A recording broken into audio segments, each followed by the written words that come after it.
Pride and Prejudice by Jane Austen. Chapter 7. Mr. Bennet's property consisted almost entirely in an estate of 2,000 a year, which, unfortunately for his daughters, was entailed in default of heirs male on a distant relation, and their mother's fortune, though ample for her situation in life, could but ill supply the deficiency of his. Her father had been an attorney in Meryton, and had left her £4,000. She had a sister married to a Mr. Phillips, who had been a clerk to their father, and succeeded him in the business, and a brother settled in London, in a respectable line of trade. The village of Longbourn was only 1 mile from Meryton, a most convenient distance for the young ladies, who were usually tempted thither 3 or 4 times a week, to pay their duty to their aunt, and to a milliner's shop just over the way. The 2 youngest of the family, Catherine and Lydia, were particularly frequent in these attentions. Their minds were more vacant than their sisters', and when nothing better offered, a walk to Meryton was necessary to amuse their morning hours and furnish conversation for the evening, and however bare of news the country in general might be, they always contrived to learn some from their aunt. At present, indeed, they were well supplied both with news and happiness by the recent arrival of a militia regiment in the neighbourhood. It was to remain the whole winter, and Meryton was the headquarters. Their visits to Mrs. Phillips were now productive of the most interesting intelligence. Every day added something to their knowledge of the officers' names and connections. Their lodgings were not long a secret, and at length they began to know the officers themselves.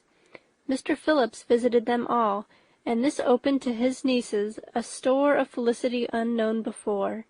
They could talk of nothing but officers, and Mr. Bingley's large fortune, the mention of which gave animation to their mother, was worthless in their eyes when opposed to the regimentals of an ensign. After listening one morning to their effusions on this subject, Mr. Bennet coolly observed, "From all that I can collect by your manner of talking, you must be 2 of the silliest girls in the country. I have suspected it some time, but I am now convinced."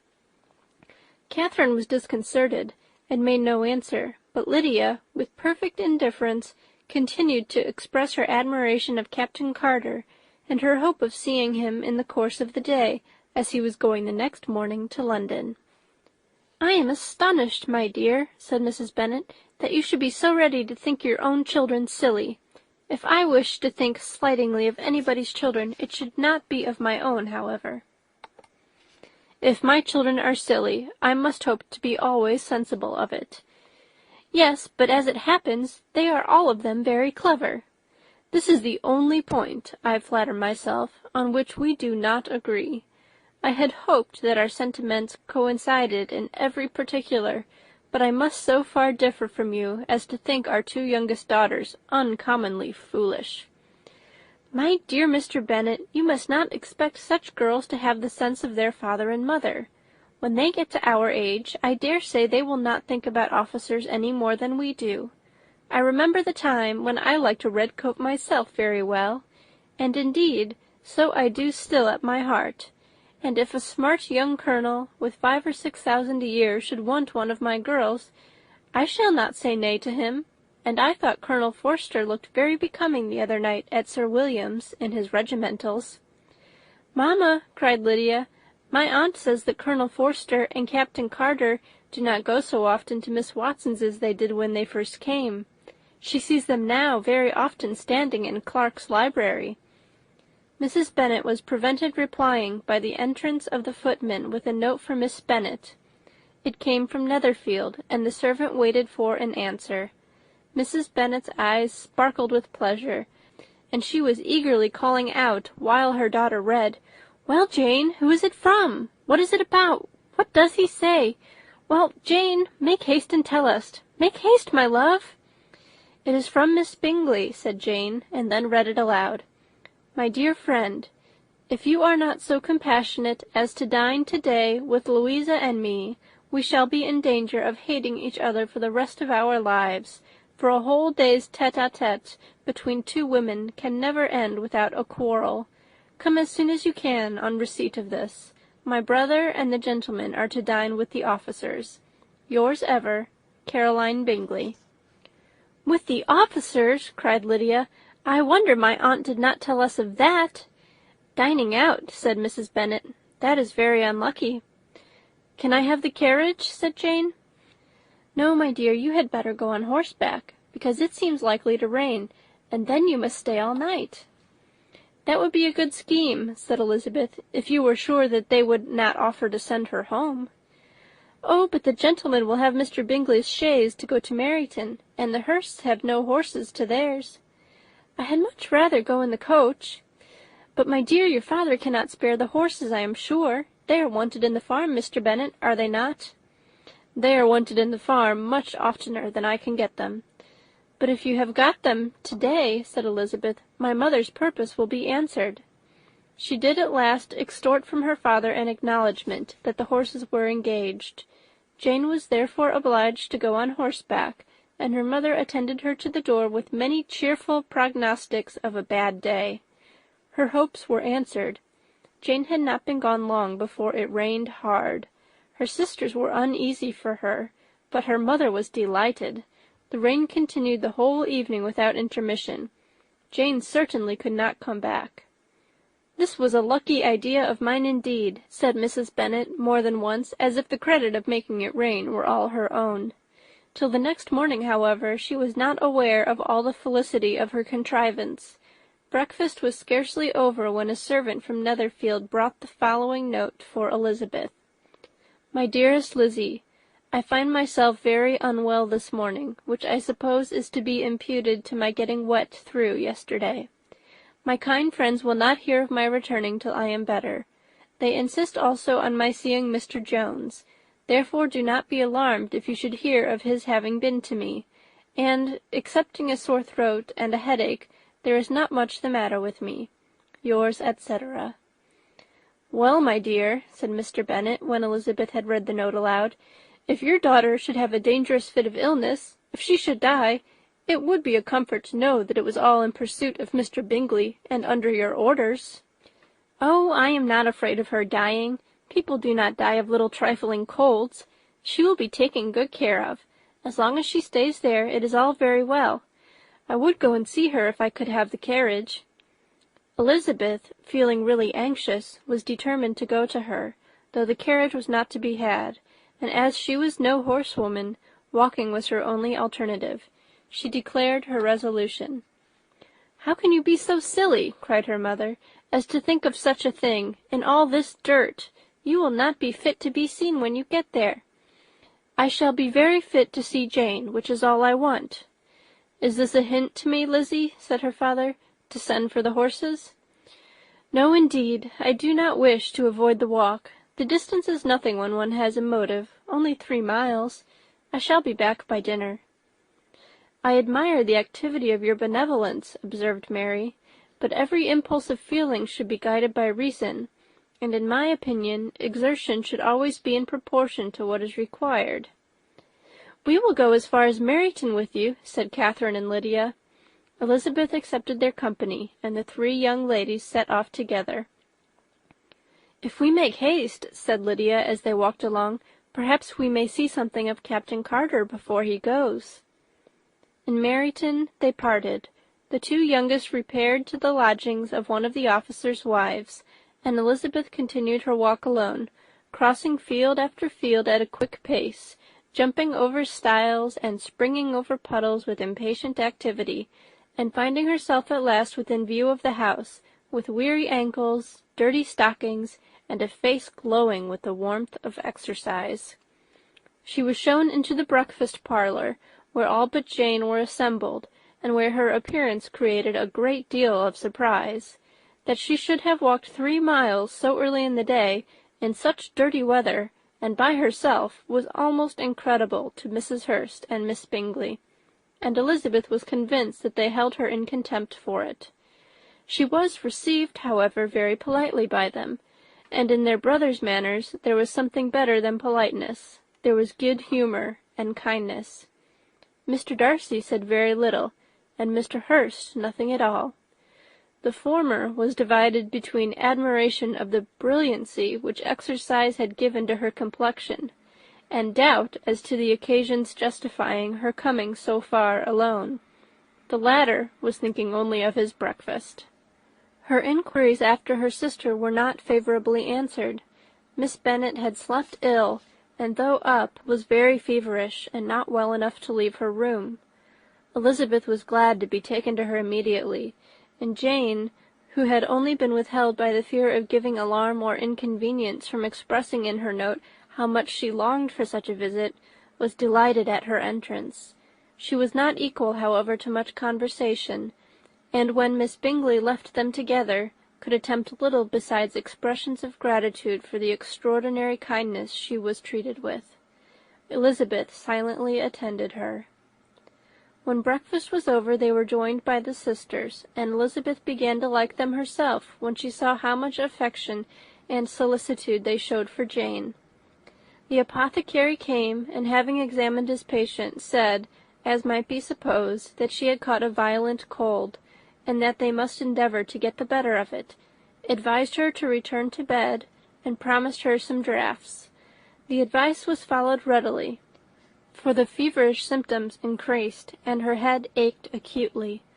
Elizabeth did not quit her room for a moment, nor were the other ladies often absent. The gentlemen being out, they had, in fact, nothing to do elsewhere. When the clock struck 3, Elizabeth felt that she must go, and very unwillingly said so. Miss Bingley offered her the carriage, and she only wanted a little pressing to accept it, when Jane testified such concern in parting with her, that Miss Bingley was obliged to convert the offer of the chaise to an invitation to remain at Netherfield for the present. Elizabeth most thankfully consented, and a servant was dispatched to Longbourn to acquaint the family with her stay, and bring back a supply of clothes. End of Chapter 7.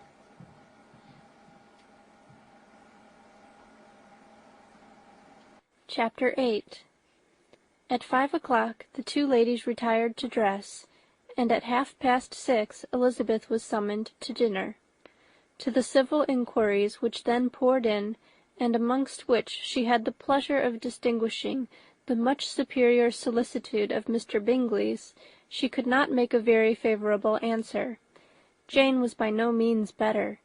The sisters, on hearing this, repeated 3 or 4 times how much they were grieved, how shocking it was to have a bad cold, and how excessively they disliked being ill themselves, and then thought no more of the matter, and their indifference towards Jane, when not immediately before them, restored Elizabeth to the enjoyment of all her former dislike.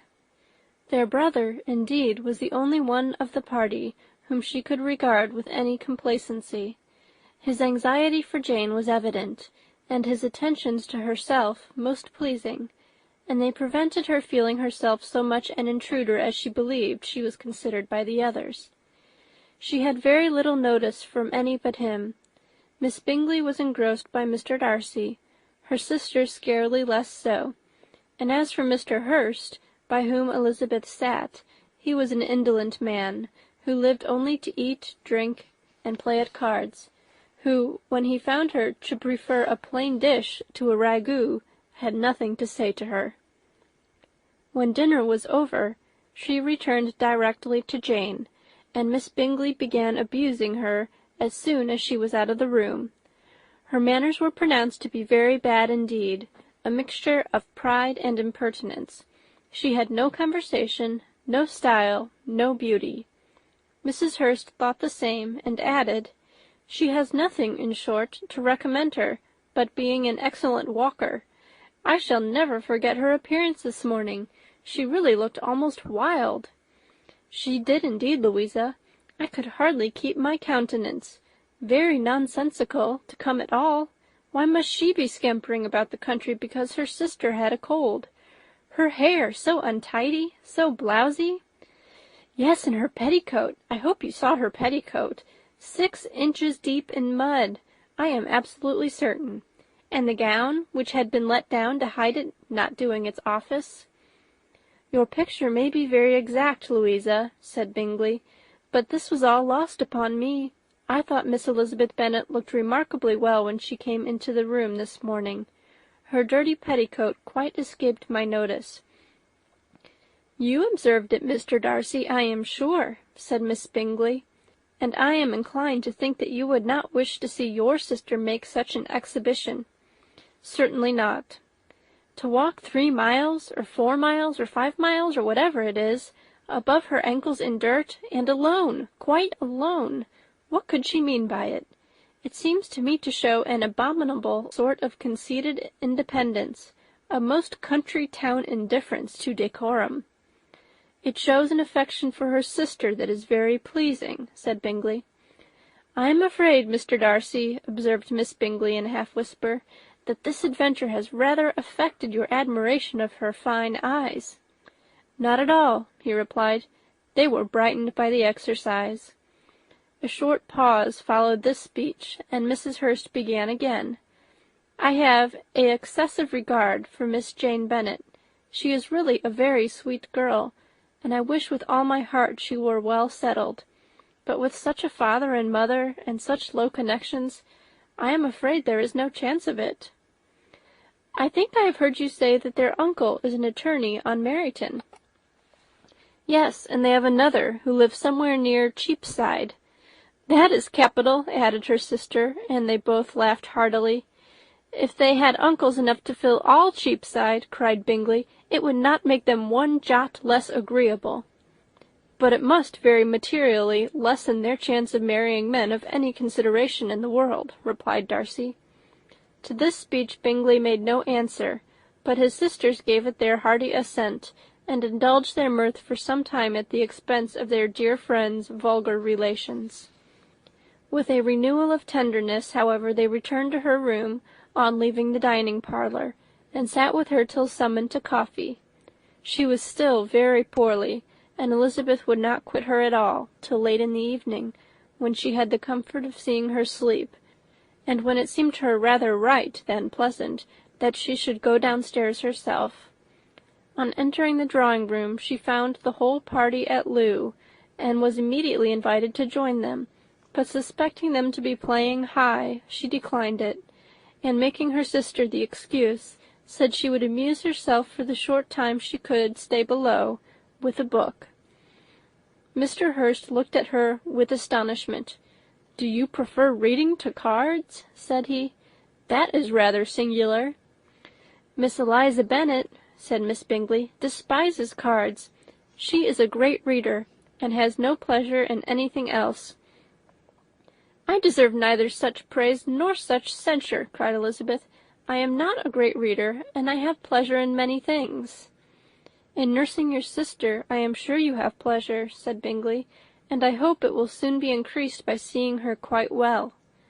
Elizabeth thanked him from her heart, and then walked towards the table where a few books were lying. He immediately offered to fetch her others, all that his library afforded. "And I wish my collection were larger for your benefit, and my own credit. But I am an idle fellow, and though I have not many, I have more than I ever looked into."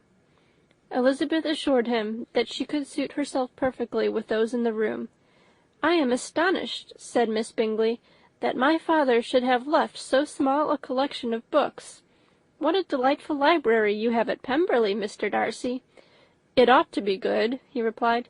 "It has been the work of many generations." "And then you have added so much to it yourself. You are always buying books." "I cannot comprehend the neglect of a family library in such days as these." "Neglect! I am sure you neglect nothing that can add to the beauties of that noble place. Charles, when you build your house, I wish it may be half as delightful as Pemberley." "I wish it may. But I would really advise you to make your purchase in that neighbourhood, and take Pemberley for a kind of model. There is not a finer county in England than Derbyshire." "With all my heart I will buy Pemberley itself, if Darcy will sell it." "I am talking of possibilities, Charles." "Upon my word, Caroline, I should think it more possible to get Pemberley by purchase than by imitation." Elizabeth was so much caught with what passed as to leave her very little attention for her book, and soon, laying it wholly aside, she drew near the card table, and stationed herself between Mr. Bingley and his eldest sister, to observe the game. "Is Miss Darcy much grown since the spring?" said Miss Bingley. "Will she be as tall as I am?" "I think she will. She is now about Miss Elizabeth Bennet's height, or rather taller. How I long to see her again! I have never met with anybody who delighted me so much. Such a countenance, such manners, and so extremely accomplished for her age. Her performance on the pianoforte is exquisite." "It is amazing to me," said Bingley, "how young ladies can have patience to be so very accomplished as they all are." "All young ladies accomplished? My dear Charles, what do you mean?" "Yes, all of them, I think. They all paint tables, cover screens, and net purses. I scarcely know anyone who cannot do all this, and I am sure I never heard a young lady spoken of for the first time, without being informed that she was very accomplished." "Your list of the common extent of accomplishments," said Darcy, "has too much truth. The word is applied to many a woman who deserves it no otherwise than by netting a purse or covering a screen. But I am very far from agreeing with you in your estimation of ladies in general. I cannot boast of knowing more than half a dozen, in the whole range of my acquaintance, that are really accomplished." "Nor I am sure," said Miss Bingley. "Then," observed Elizabeth, "you must comprehend a great deal in your idea of an accomplished woman." "Yes, I do comprehend a great deal in it." "Oh, certainly," cried his faithful assistant. "No one can be really esteemed accomplished who does not greatly surpass what is usually met with.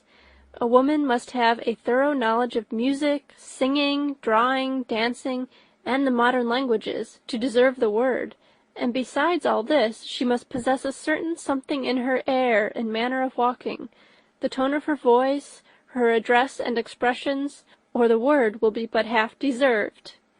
"All this she must possess," added Darcy, "and to all this she must yet add something more substantial, in the improvement of her mind by extensive reading." "I am no longer surprised at your knowing only 6 accomplished women. I rather wonder now at your knowing any." "Are you so severe upon your own sex as to doubt the possibility of all this? I never saw such a woman. I never saw such capacity and taste and application and elegance as you describe united." Mrs. Hurst and Miss Bingley both cried out against the injustice of her implied doubt, and were both protesting that they knew many women who answered this description, when Mr. Hurst called them to order, with bitter complaints of their inattention to what was going forward. As all conversation was thereby at an end, Elizabeth soon afterwards left the room. "Elizabeth Bennet," said Miss Bingley, when the door was closed on her, "is one of those young ladies who seek to recommend themselves to the other sex by undervaluing their own, and with many men I dare say it succeeds, but in my opinion it is a paltry device, a very mean art." "Undoubtedly," replied Darcy, to whom this remark was chiefly addressed, "there is a meanness in all the arts which ladies sometimes condescend to employ for captivation. Whatever bears affinity to cunning is despicable." Miss Bingley was not so entirely satisfied with this reply as to continue the subject. Elizabeth joined them again, only to say that her sister was worse, and that she could not leave her. Bingley urged Mr. Jones being sent for immediately, while his sisters, convinced that no country advice could be of any service, recommended an express to town for one of the most eminent physicians. This she would not hear of, but she was not so unwilling to comply with their brother's proposal, and it was settled that Mr. Jones should be sent for early in the morning, if Miss Bennet were not decidedly better. Bingley was quite uncomfortable. His sisters declared that they were miserable. They solaced their wretchedness, however, by duets after supper, while he could find no better relief to his feelings than by giving his housekeeper directions that every attention might be paid to the sick lady and her sister. End of Chapter 8.